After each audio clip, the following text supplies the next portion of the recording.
You are now listening to Out of the Blank.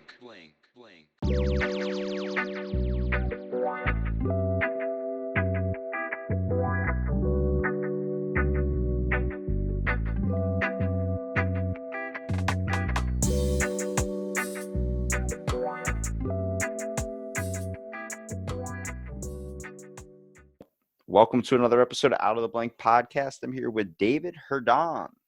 Hey, man, how's it going? It is going, my brother. Now tell me a little bit about yourself and if you want, what you do professionally. So, I host a podcast as well called Root Beer Radio. It's all about root beer. I host that with my brother-in-law, and he and I both grew up in central Minnesota, where we both still kind of live. We both moved towards Minneapolis area. But I am a middle school band director and a professional musician as well. So I am all over the place all the time. I got a few questions, a lot more than I thought I was going to have. With the middle school band director, okay. Yeah. Why middle school band directing? So I always knew I wanted to be a musician in some way. And my dad was actually a band director as well. He was my middle school band director. And so I just kind of grew up in it. And I decided at some point in college, I wanted to teach middle school because it had an open schedule. I don't have to do pep band or marching band. And so I'm able to play gigs on, at night and on weekends. That's like the introduction to band classes in middle school. I did drums in sixth grade. My whole family's musicians, so I'm like the only one that didn't stick with it and follow down the line. But everybody's got like 2 or 3 bands. Even now, like my dad, he was in a Kiss tribute band for a really long time. Yeah. Dressed up as Peter Criss. That's how I grew up knowing my dad. Sweet. But I remember, gave me drumsticks. You're gonna play drums in school. I'm like, okay. So out of like sixth grade and fifth grade, I stuck with it for a couple of years in elementary school. And then when I went to middle school, I stopped after seventh grade because my teacher was an asshole. Yeah. The reason why, I guess I deserved it. I ended up finding a slide whistle in the back, and I was supposed to be playing crash cymbals. So I would just be in the back fucking around with a slide whistle, and he's up front trying to teach. We just talk the whole time. It's not fun for me. That's like, I need to learn. And I remember he really got pissed off at the drummers, our whole section, because during the live performance, he made a statement. He said, if anybody does anything ridiculous at our live concert in front of your parents, your grandparents, you will be in severe trouble and you will never play an instrument for the rest of the year. I said, everyone's like, all right, I understand. Everybody kind of looked at me like, yeah, he fucking understands. Sure, it's Robbie. And then next thing you know, I didn't think he would really record it, and he did. Yeah. And so I got to see a video of myself. My dad fucking loved it. He was sitting front row. He was like, that's my son, the guy that's screaming in the background. Like, I was in the back, like standing up on the chairs, waving my arms, freaking jumping all around, grabbing the crash cymbals. We played I definitely shit on the Star Spangled Banner. I didn't know when to go. That was my bad part. Yeah. And so I just start hitting the shit out of him when some dude's like, dude, now, like trying to teach me. But right as he says now is when you're supposed to hit it. So then I'm hitting it on an off beat. And then at the ending, it's like you're supposed to just do it rapidly. And he's like, dude, this is the rapid part. I'm like,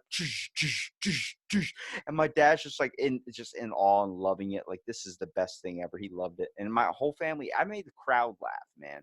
And then we get to see a recording of me doing that. And next thing you know, he just looks over at me and goes, guess who's not playing drums for the rest of the year? I'm like, we only got fucking 2 weeks left until summer, so I don't give 2 shits. And then, I constantly got kicked out, but like, it was cool because I've never had a band instructor on the podcast before. Do you find it the most interesting? Like, you got kids like me in there. Do you try and work with us, or do you?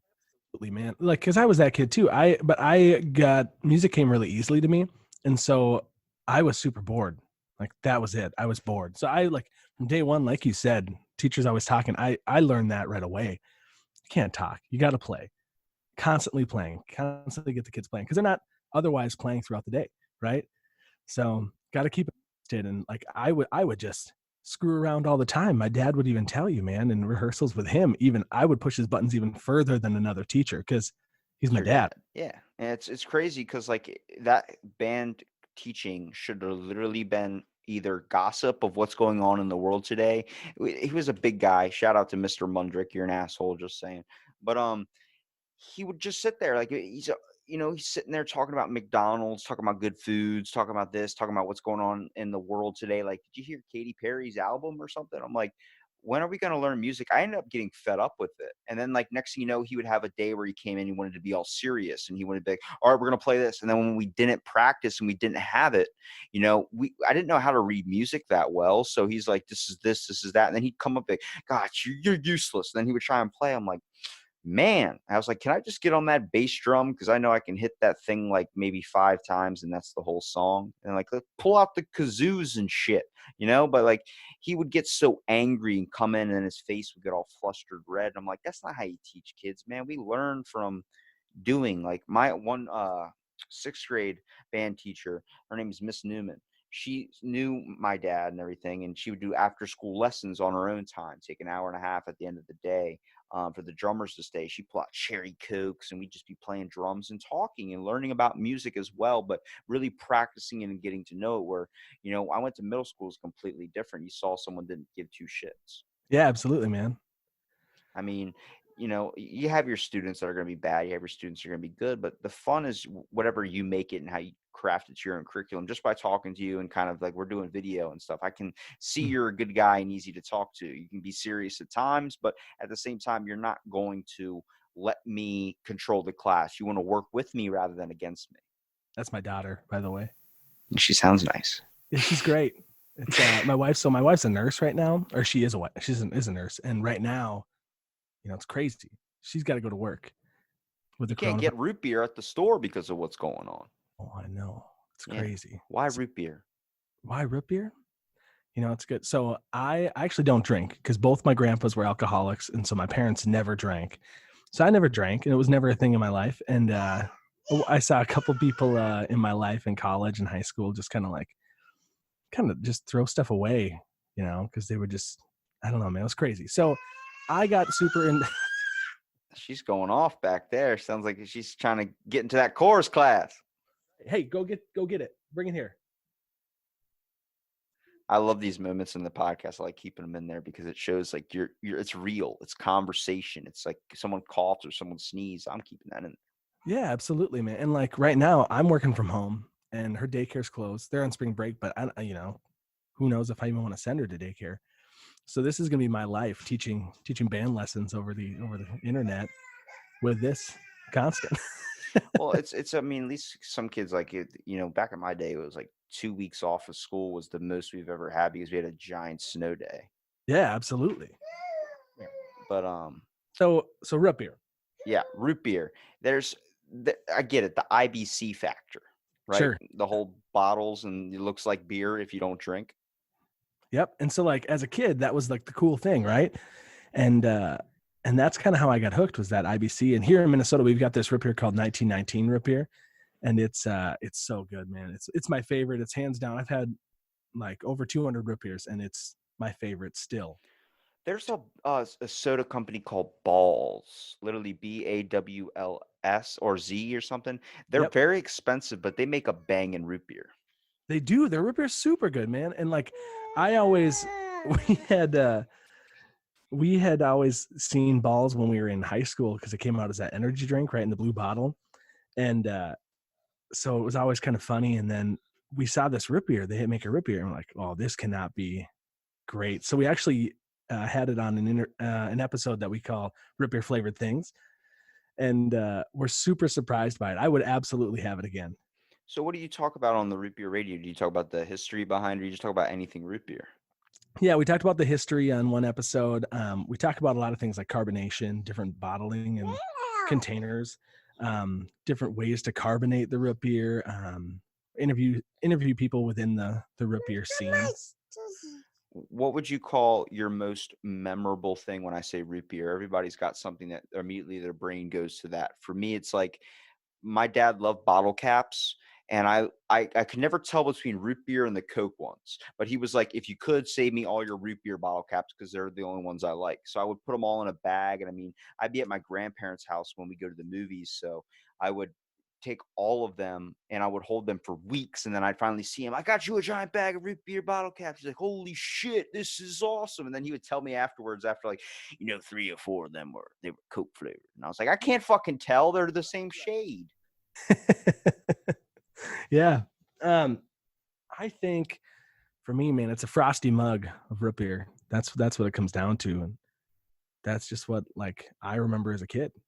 Frosty mug of root beer. Now, what's your all-time favorite? Because a lot of people like a big one for my dad was the bulldog on the front, the Both mugs. good, man. I when I first tried it, I was like, it's all right.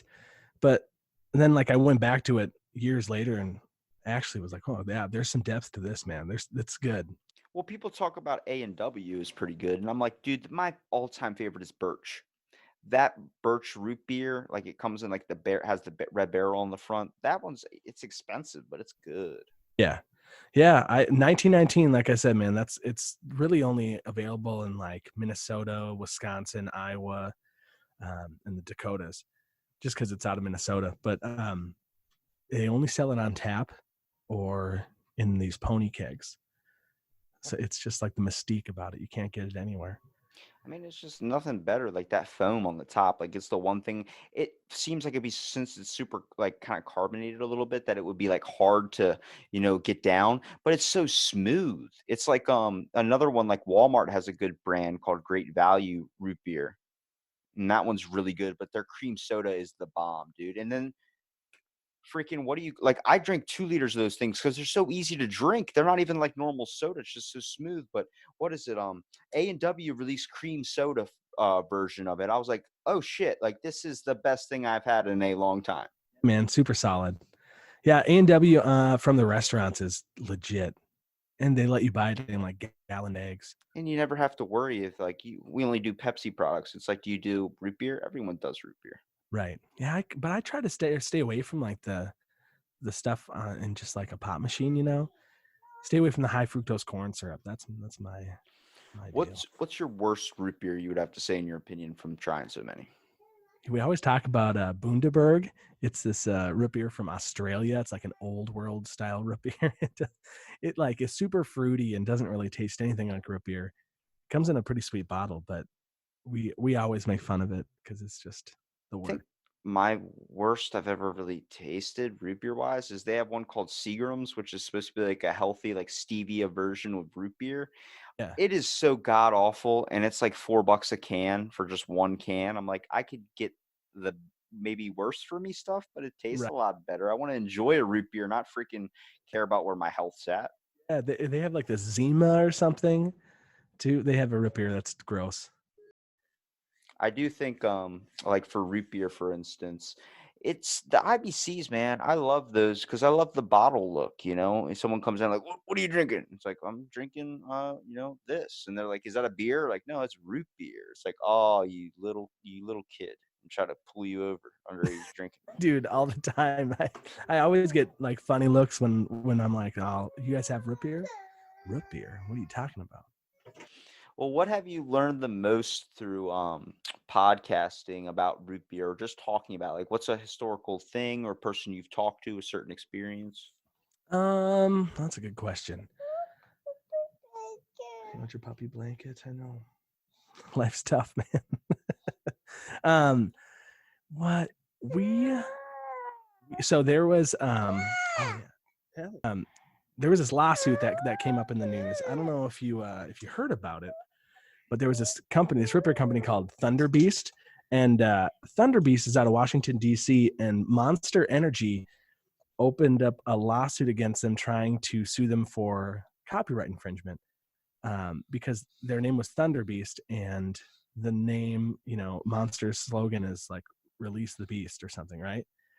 And so just because it had the word "beast" in their name, they tried to sue them, and they lost. So, but I think they do this all the time. They try to like close up small businesses by starting these giant lawsuits. So like the owner had to take out like 60 grand in legal fees, like all in personal loans.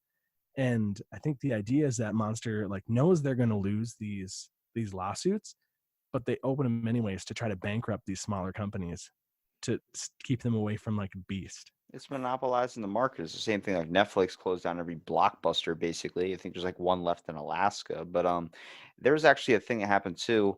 Mike Tyson, he has that face tattoo everybody knows. Yeah. Well, a tattoo artist sued Mike Tyson, and said that he was technically doing his art out there. I'm like, you tattooed it on his face. You can't own Mike Tyson. So he sued him and I think won like $50,000 or something. That's ridiculous. But I was like, he's giving you attention. If anything, he's got his tattoo from you. But the guy was like, nope, that's my product. That's my thing. I own that. It's like, okay, so you own a crazy athlete that could rip you in two. Right. Well, why would anybody want to get tattoos from this guy anymore? He's just going to sue him, right? I mean, that's everybody. People want a piece, everybody wants something, especially with these, which really sucks because a lot of mom and dad pop places, if you want to talk about soda pop or something, I mean, we all know like Dr. Pepper, the giant ones that monopolize the market, Coke, obviously. But I mean, there are some root beers, like when I go into the store, Birch's, or if you look at B&W, I think it's called, or is that a railroad for Monopoly? I don't know. From Monopoly. I don't know. There's a gray root beer. It comes in a silver like thing. It has red on the front, and it's in white lettering. Looks like Santa Claus lettering or Christmas lettering. I don't know why I think that. I don't know. But like even with root beer in general, like that's not really purchased a whole lot by a lot of people because it's just the whole sodium factor. And plus we have this thing going on in the world where if it's a really dark shade, it's probably filled with a lot of chemicals.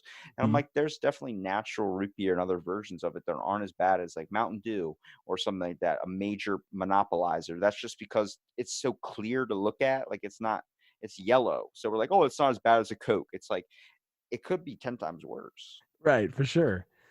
Yeah, man. Yeah, you talked about Dr. Pepper, and they actually did the same thing where they sued a soda company called Dublin Soda Company down in Texas, saying that they stole their recipe. And so that's still like a thing. Well, I mean, I think it's also with root beer too. If you weren't influenced by like the older generation a little bit, because that was like what they had back in the day when it comes to soda pop was like a root beer or these classic versions. That's why you still see it today. But they don't ever commercialize. I don't ever see A&W or Bulldog, whatever the one that mugs, whatever. They don't ever throw out a commercial anymore. It's always like Pepsi or Mountain Dew or something. Yeah, man. Remember that commercial back in the day? I think it was A&W. The guy was like interviewing for a job and was talking to the boss. His name, he kept calling him Mr. Dumbass. Mr. Dumas. Mr. Dumas. See, like that's the crazy stuff is too. Like when I look at a soda brand, I obviously you get the ones that you know from taste or if you've tried before, like it's good. But the label of it too. The reason why I even drink Dr. Pepper is the fact is they had Kiss for their commercial. My dad being in a Kiss tribute band, you're drinking that soda. Yeah, absolutely. And Coke, for instance, like everyone started capitalizing on that because of the factor is the polar bear or Santa Claus. They don't need to ever do a commercial ever again because everybody knows what Coke is. Yeah, absolutely. Yeah, the packaging and like the advertising, man, that's like where it's at.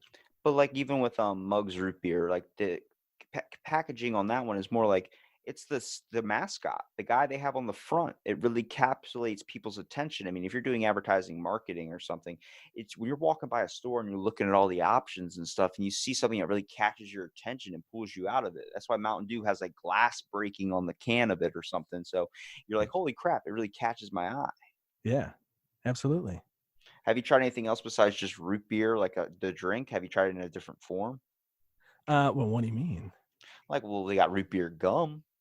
Oh yeah, so like that root beer flavored things. We have a couple episodes like that where we try all these different things. We had like root beer peeps, and That doesn't sound good at all. Didn't taste any different than regular peeps. It's ridiculous. And like there was root beer, licorice and jelly beans and rock candy and there's all sorts of stuff.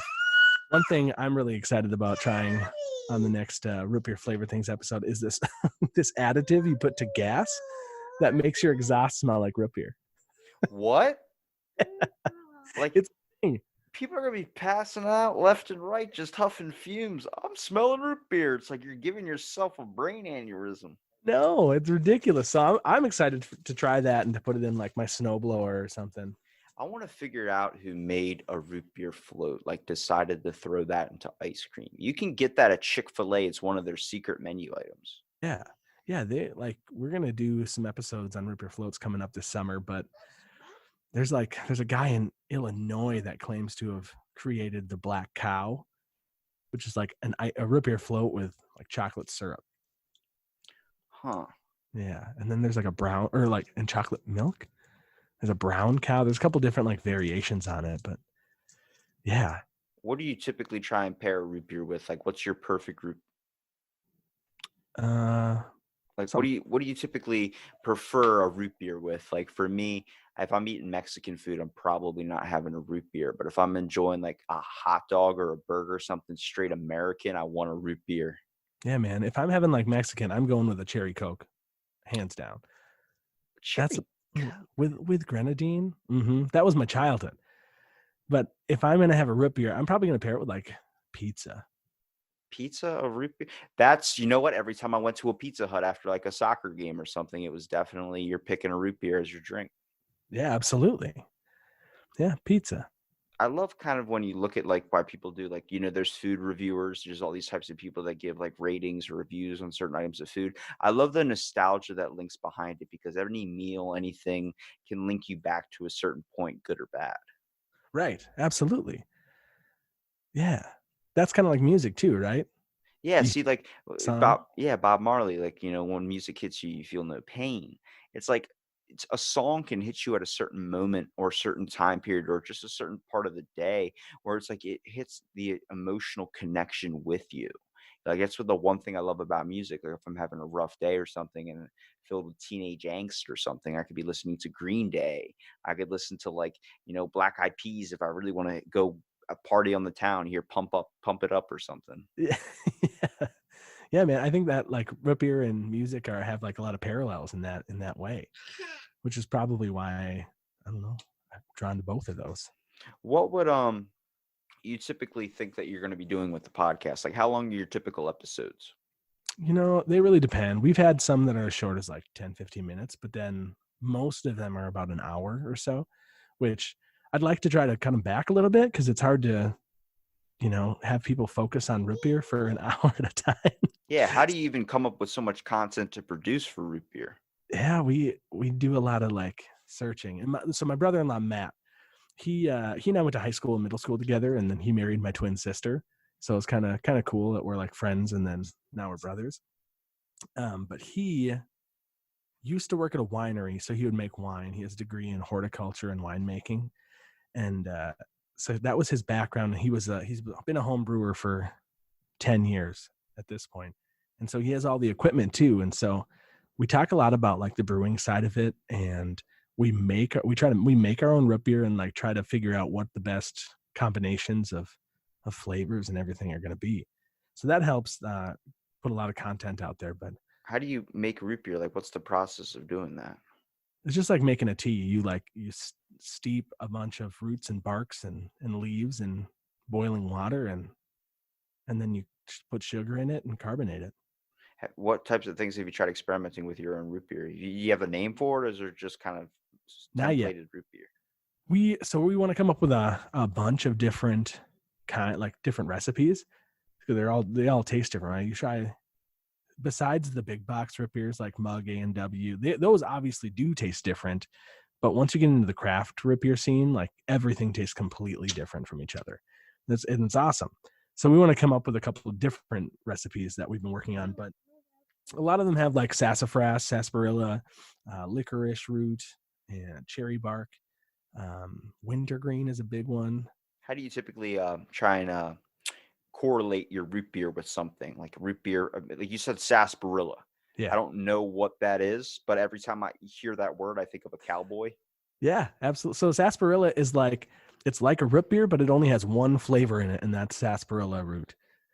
So it like tastes like a root beer, but it tastes really bland because root beer has a lot of different spices in it, different flavors. So like there's more depth to it. It's like how Dr. Pepper has 23 flavors or whatever. Yeah, they just made a cream soda. I threw the can away. I was about to show you. They made a cream version. It's pretty freaking good, dude. Doesn't beat the Walmart brand though. That great value generic. I'm that cheap cost guy. Yeah, man. Hey, if it tastes good, it tastes good. But like even with root beer too, have you ever thought about putting vanilla extract in there and seeing if that would? Yeah, that's actually one of our like staple ingredients. I just bought a vanilla bean, like 2 days ago. Man, they're like $11 for a single bean. It's unbelievable. You should make a root beer coffee. There are coffee root beers, man. There, there's one up in northern Michigan that I'm going to try to get to this summer. Yeah. Screw a Starbucks, a root beer that's a coffee, dude. Yeah, man. It's gonna be. I'm excited. I'm excited to like start using coffee in our recipes once we get something narrowed down. Because I'm heavy into the coffee drinking too. So Well, even with like the name of your root beer, have you thought of any ideas of what you might want to call it? you know, we haven't, and I don't know that I'm. I don't know. I feel like I need to taste something before I name it. You know. You need to nail down an ingredient to be able to come up with a name for it. Yeah, like I just made a root beer 2 days ago that it turned out red, just because of the combination of ingredients. It turned out red. It's kind of a cool like a red root beer. There's a handful of red root beers out there, but I don't know. We have a Some, tavern down here that's like you can get beer and they do a distillery inside of the place so you can get your own like creations right there and you can get them made and put them in these giant growlers. Well, like I remember rolling down the street with a giant growler. You get root beer from there. It's called Burley Oak. It is some of the best root beer that like you could ever buy. yeah. Like I like that about a place like that. Like something if you have a name that goes with it. Like if you're gonna think of a name for your root beer company or just your creations, it's gotta do something where it are you worried about other things you might be wanting to do? Because root beer is only so limited when it comes to the variations you can do. No, I think we could. There's a lot to do with root beer. Just like there, like you can really do anything, right? Because every root beer tastes different. You can make it taste like anything. So I don't know. Matt likes to brew beer as well, and so that's his thing. We've talked about opening up like a brewery that only had root beer, but that doesn't sound like a good business model. I mean, the kids would love you. Oh yeah, but there's already like craft soda companies out there, and in like in Minnesota. So we don't want to do that because there's it's the market is saturated at this point, Call it better than beer, root beer. right? Better than beer. Doesn't get you hammered. You can still pay attention to your kids when you're watching a football game. Nobody gets lost and nobody gets hurt or wakes up in a fire pit. That's right. Well, we'll see. Well, I always like doing the marketing aspect of things too. Have you thought about maybe trying like a mascot or something? Yeah. Not yet. I mean, like I said, once we come up with a name, I think there's so many things we can do after that because yeah, they're mascots. It's what it's all Well, about, man. like your logo, for instance, it's a radio with a root beer beside it. That's perfect. Like it literally gives the point of the name of the podcast or name of the radio show and Right. also kind of sells like what it's really about. Your name is perfect. Honestly, you could just probably keep root beer radio and make that your thing. Right. Yeah. Yeah, I've thought about that too. That's why well, I like that name. Is it a good name for a root beer or is it a good name for a line of root beers? Dude, I a don't know. root beer that has a podcast. Yeah. That's one I'd be buying in for sure. Yeah. And then you're listening too. Are you gonna do bottles or cans? Bottles. There's a lot of so I'm a part of this root beer community online that like people are super against cans. They won't drink root beer from cans. Some of them won't drink root beer from cans. Like refuse to. It's ridiculous. But there are some really good canned root beers out there. But glass bottles, brown glass bottles is just like the way to do it. It's the It's feeling just of being like a man. You get hair on your chest. If you literally had the resources to create a glass bottle in the shape of a radio, that's how you would sell your root beer. yeah, that'd be sweet. That would be sweet. I always picture like if I was saying root beer for you, for if you're gonna choose a mascot, you know how they have the beer, like the giant mascots that are just beer cups or beer mugs? That's perfect. And you just have Sam Elliott sitting down with a root beer, like, you know what I drink? I drink a nice cold root beer. Yeah. Yeah, man. Perfect marketing for it too. You just Yeah, need it to figure is. out like what types of flavor combinations have you thought about maybe changing up to rather than just like a classic version. We talked about we just recently talked about doing like a chai root beer, which might be weird, but it might be really good. I don't know. A chai root beer. I know. That's you want to But try green tea root beer? yeah. What did you just offer me? Poison in a cup? Pretty sure that's how Caesar died. Yeah, man. Yeah, well, you got to get weird like that. There's ginger root beers are a pretty standard thing. Chocolate Like I said, seems like a good one because like it's just a dark hint to it. And if you think of root beer, it's a lot of people think root beer float. It's like, yeah. Yeah, chocolate. That was another one we thought about. A cherry root beer, just another little hint in there. I'm Change it not up. too creative when it comes to flavors of drinks. Like I didn't drink soda for so long until I discovered like diet cream soda, and then I was all about it because it has as much potassium as one banana, so it can make you poop like right afterwards. But I love the name combination ideas to it too, but like there isn't really like in my food line, there's like a certain section of the soda part that is all craft stuff, like IBCs and all these self-produced ones in the area. And it's like they're a lot better, but they don't get that much attention because they just look really, really bland as a bottle. But like there's one Virgil's root beer. Yeah, man. That one has Jesus on the front or something religious. I look at it, I'm like, that's Mary. Yeah. Yeah, they just I think they just relabel or changed their label. They updated it. It's like the same kind of look, but a different updated picture. And they're actually owned by Reed's. Reed's makes like ginger beer as well. They make the Jamaican style ginger beer. I'm sure you've seen it. I feel like if you're making beer, you just end up diving into root beer. Yeah, you have to because there's people like me that come to your breweries and whatever that don't drink that want something to drink. So every brewery in Minnesota has some sort of craft soda, whether they make it or not. Well, how's a way for to get craft soda like root beers like that out there more compared to like Pepsi and Coke?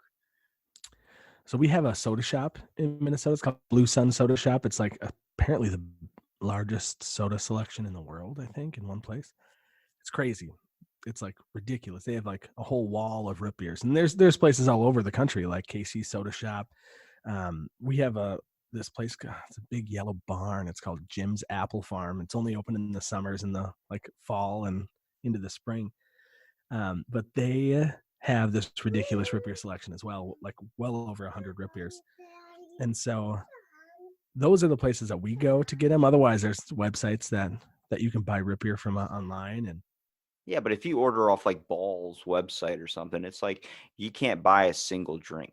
You buy a case. And when you buy a case, it's close to $100 for a case. well, like so there's this place called the rootbeerstore.com, and you can buy individual bottles and make like 6 packs or 12 packs of a mixed soda selection. It's pretty sweet. Well, when I look at root beer, I always think of like the Great Depression, like something like my great grandfather was drinking in a Cadillac or something. Yeah, man. Like 1919, 1920. That's when the root beer scene just exploded, right? Because that's when Prohibition started, and that's when these breweries, to stay alive, had to start making root beer. Well, even for like finding content for the podcast too, and like you said, talk about it for an hour. Do you try and research any information? Do you try and do maybe like specific interviews to try and talk to people that are involved in the root beer genre in general? Yeah. So we do a mix of all of it. Like a couple of our early episodes, we did a lot of research and lots of like hard content based on like, the history of root beer and the carbonation, like different effects, the different ways you can carbonate and bottle and everything. And then there's other ones where we'll just interview people and we'll have questions that we want to ask them. Otherwise, like we did a show live from a soda, and we just had people on spur of the moment. They're like, "Hey, can I come on your podcast?" Sure. So then we had to like come up with questions, off the cuff. But otherwise, we're setting up interviews with that guy from the DC Root Beer Company with the lawsuit. Setting up an interview with a soda company in Minnesota, and yeah, it's just like To sue someone over a soda. I know, man. Like, Man, some people got a different view of what, yeah, root beer is meant to be enjoyed. right. Well, like, is it's not even a huge company. It doesn't make Well, sense. I talk about how the world gets crazy with these cereal combinations, and then I look over, like I'm walking down the Dollar Trees, like everything's a buck. So if you have $20, you're a rich man. And so I'm walking through the candy aisle, and they have all these like Twizzler and bubblegum flavors that are root beer, A&W style. And I'm like, what is happening right now? Back in the day, there was one bubblegum flavor. Then there was like maybe a grape on the side. But like now there's so many different combinations. We're gonna see root beer cereal at one point. Absolutely. Oh, that's a great idea. That's what you should make. You should make a root beer cereal, but your mascot could be an ox. That could be part of our an ox. Why an ox? Dude, all right, hang on a second. When I look at root beer, I think of a couple things. I think of really giant, freak large animals or a woodsman drinking a root beer. Like I picture Wolverine when he was in the Wolverine movie, and he would just sit at the bar with his lumberjack uniform on, just got done chopping trees, and just do a nice drink of root beer. I'm like, that's it. Yeah, I guess I can see it. But who has an ox as their mascot? Right. So it's like, bam, you just cornered the market. Or maybe a buffalo. A buffalo? They're big and brown. Yeah, that's true. Yeah, I wonder if there are any bison root beer or buffalo root beer. If I don't know if there is. there's a buffalo, then you just do a bison. They're practically the same thing, but one's got horns. Right, and that'll go over well here in Western Minnesota. You know, they're right by NDSU, which is the bison. People go crazy. Yeah, Minnesota, the reason why there's so much soda down there is Minnesota. Right. Yeah. Minnesota. That's why, because there's a bottling factory. That's where like the main produce of anything comes out of Minnesota. Yeah, absolutely. Do It's you great. have Honey Smacks down there? Like the factory? I don't know. Kellogg's, the guy, he's either in Minnesota or he's in Michigan.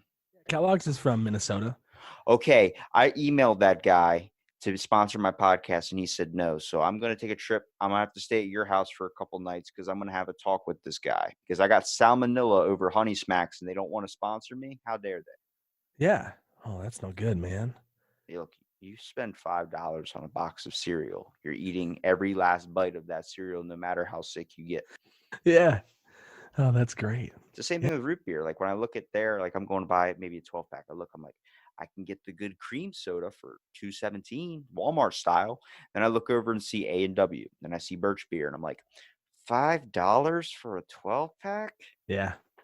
Yeah, I know. It's tough. My wife will tell you like I spend way too much money on root beer, but I turned 30 this year, and so I threw a party. I threw a party for my twin sister, and you had to bring a root beer to get in, and so I have just a stash of root beer that's going to get me through this quarantine. It's great, and I didn't I have to. love it. Everybody's buying toilet paper. You're the guy stocking up on root beer. I just bought my essential stuff, man. I Yeah. mean, I was like, look, I got IBS. I can't pick up any toilet paper. You can only take a shower so many times. I'm walking through. I've been eating tuna for 20 something years. Now everybody's buying tuna. Right. The shelves are bare, and I'm just walking around. Like, you go to the soda aisle, water's still there, but all the sodas are basically gone. People are like, I don't want to drink that shit if I'm stuck in the house with my family. Yeah, it's crazy. I I don't understand. Like, there is no shortage of food. We don't need to buy it all. It's unreal. It's when things start to get scarce. I mean, I had people that were coming home and 5 cases of water in the garage piled up, and they're still buying case every time they go out. I'm like, it's on tap. If the water gets shut off, then what? Like, we have 1,000,000 in the garage. It's not going to last longer than maybe 2 weeks. Right? Because didn't you say the other last week the water gets shut off? Yeah, dude. Our whole state went to an emergency, and I know we these aren't live or anything. So even when we're recording it, probably when this goes out, Corona is probably going to be over. I'm guessing like a week and a half or so. But Yeah. it's the whole factor is like they shut down our whole entire block and they shut off internet, they shut off everything. But our internet company can't do that because Trump passed the thing that you can't shut off food and water, you can't shut off anything because but like my buddy gets a text from his landlord saying at the end of the month I still expect rent. This Corona thing doesn't mean anything. So it's like people are losing their jobs, this is where we're gonna have to turn to the bottling factories. I mean, Yeah, dude. Minnesota is where it's gonna be at. Yeah. I see a lot of my musician friends who like are out of work because all their gigs got canceled. For me, I had to cancel a gig, and that's okay because it's just like secondary income for me. That's literally all these people, comedians, everything that have been trying to go out and work so hard to get these gigs lined up. They're doing Facebook Lives. I know musicians are. My mom works at a radio station. She's trying to figure out ways to do it at home.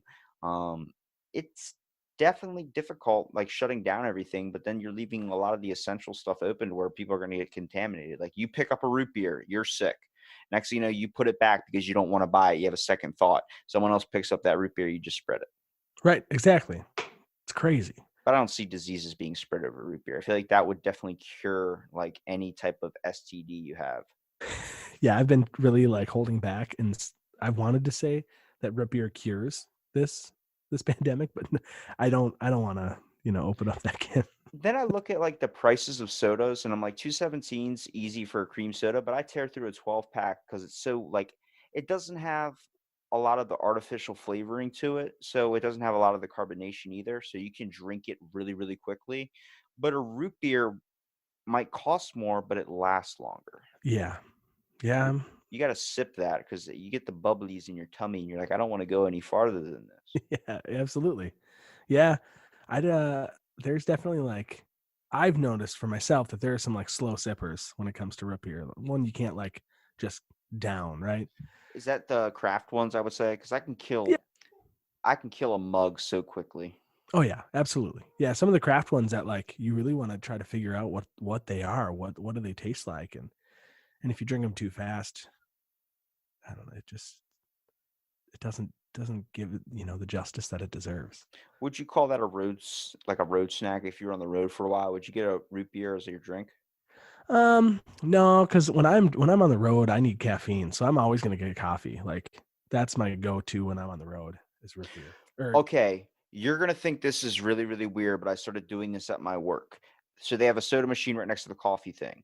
I get like a nice cup of coffee, put like two Splenda in it or something. Then I'll walk over and I'll hit either the Dr. Pepper or the A&W, a quick like little tap, so it fills up a tiny bit at the top.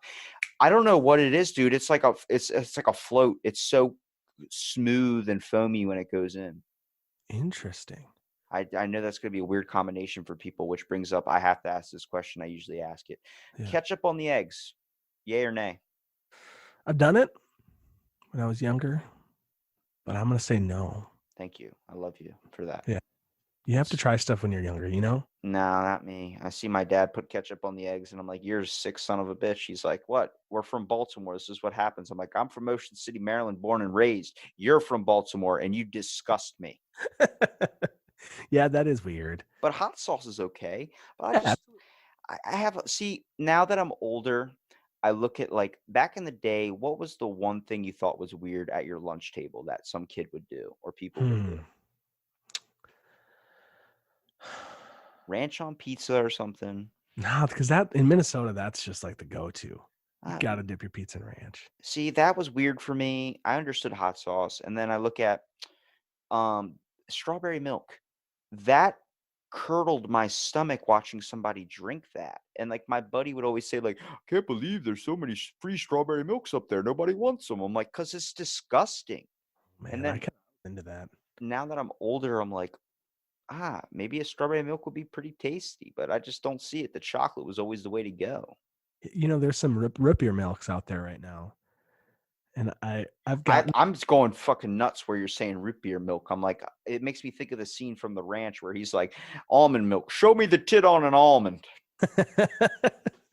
Yeah, no, I guess it tastes like a root beer float, but I haven't tried it because every time I've gotten it, I got it to do an episode, and then we waited so long that it curdled in my fridge. So I never got to drink it. do you, do you prefer ice in the glass when you're drinking a root beer? Oh, it waters it down, takes away the carbonation. See, people would argue and say, like, I remember making root beer popsicles at one point, pouring it and then putting a popsicle stick in it and then putting it in the freezer. There you go, dude. Root beer Slurpees were my jam, Yeah, even though yeah, they always stuck with like Coke or strawberry or Fanta flavored. I'm like, dude, you get a nice root beer. Oh, yeah, way better. something about that. Mm-hmm.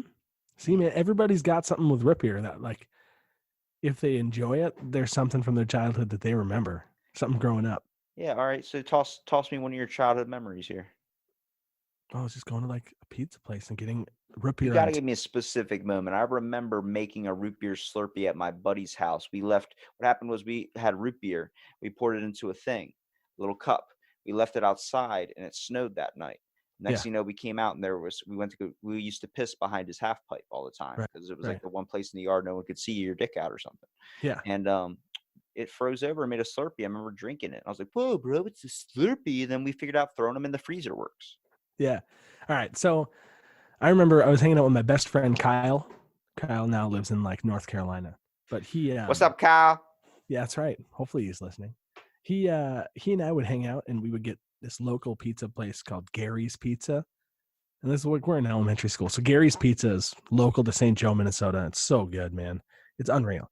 So we would get it, and then it would like we'd have an IBC with it because it made us feel like, You're we an were adult. drinking IBCs, smoking on that candy cigarette. Dude, holy crap. That was a sign of like awesomeness. No one said a word, too. You were sitting outside like a dollar store after you got one, like, I got the Hulk pack. And then you would take one out, start doing what your parents do.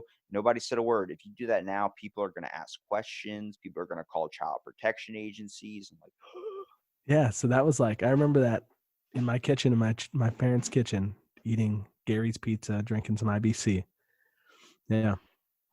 I wish they would make a really good, like, we got all these chocolate candies. Why don't they make a really good root beer candy? I know there's like a root beer gummy bear that's pretty banging. Yeah. Yeah. Too, I don't know.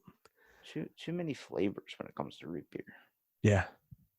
It's just I'm not too many flavors. I would say there's too little options, and then when they do make another flavor of root beer, it never truly lives up to the original. Somehow that's like the Colonel's recipe. You don't mess with the original.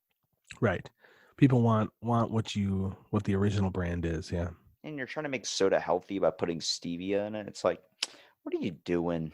Oh, it's not like I was talking to some guy from the UK, and he was saying that like they don't have craft soda over there just because they make you put in artificial sweeteners over there, and it's too expensive to make soda with cane sugar, so they don't. What do you think is going to happen in like maybe the next 10 years with root beer? Do you think it's going to increase, or do you think it's going to decrease? There's been a boom over the last couple of years, and there's always some coming and going. Some of the bigger ones have folded, which is kind of sad, but it makes you think like what's the future hold for the smaller ones, especially right now. Like all these soda companies are just like trying to figure out how they're going to stay alive through this whole thing, right? So I'm hoping that it keeps going, because breweries are really they're having success making their sodas. So we're going to keep pushing forward. We're going to keep, talking about root beer. And I just predict like in the next 10 years, it's going to end up getting really low to where there's like one company left, only because nobody's willing to try new stuff anymore. And it's really, really topsy turvy, but people don't ever want, like we said, don't ever want to try new stuff. It's always going to be Coke. It's always going to be Pepsi. They still don't sell a 48 pack in any Walmart that I know of root beer. The Great Value root beer is actually pretty good. It has kind of like the same effect the cream soda has. Like I have that in the fridge downstairs, but man, there's only going to be true loyal people. Like if you were raised out on a farm or something, you're going to be drinking a root beer. You're going to be doing the classic hard work type style stuff is where root beers come into play. And then, everybody, if you got a tummy ache, it's ginger ale. yeah, I think right now, like people are bored. They want something new. They're afraid to do something new because they're afraid to go outside, but they want something new, and people are all over the internet right now. So if you're like in advertising, you are super pumped about this. You So shoot something on Instagram or social media, and everybody's following it immediately.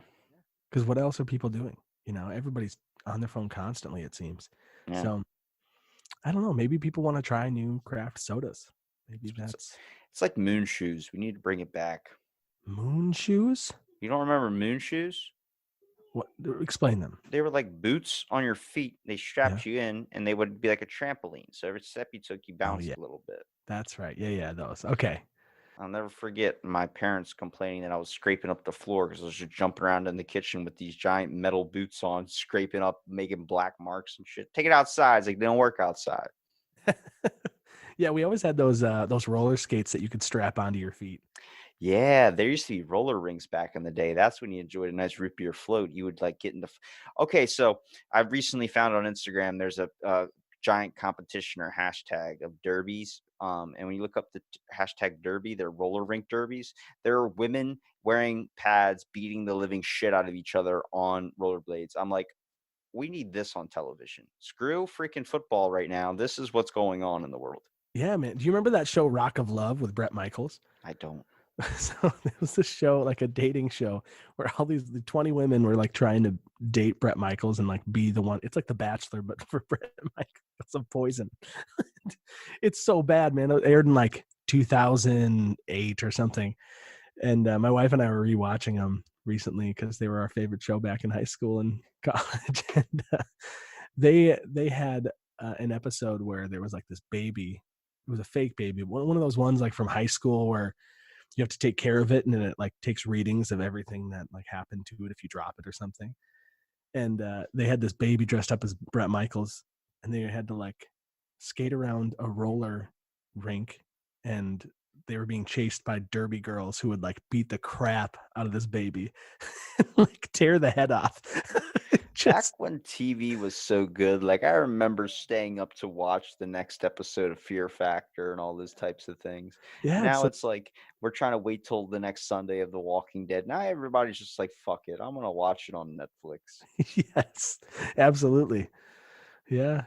I know people are all upset about or obsessed with Games of Thrones. I'm like, yeah, but back in the day, like reality television, New York, like New Jersey or Jersey Shore, whatever it was so entertaining. Now it's just sad. They still try and keep it going, and they're all like older. Like, all Yeah. right, no club tonight. In bed by 7 p.m. Got to balance my checkbook. It's like, Right.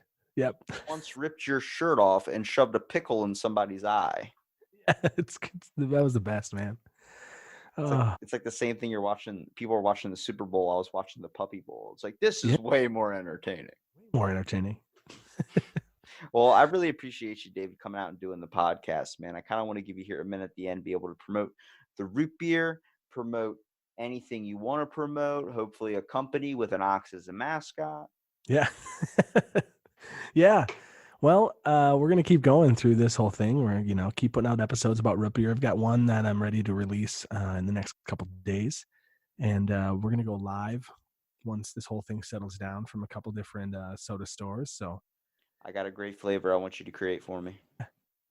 Root beer mixed with maple syrup. Oh, dude, that's out there. Sprecher makes one.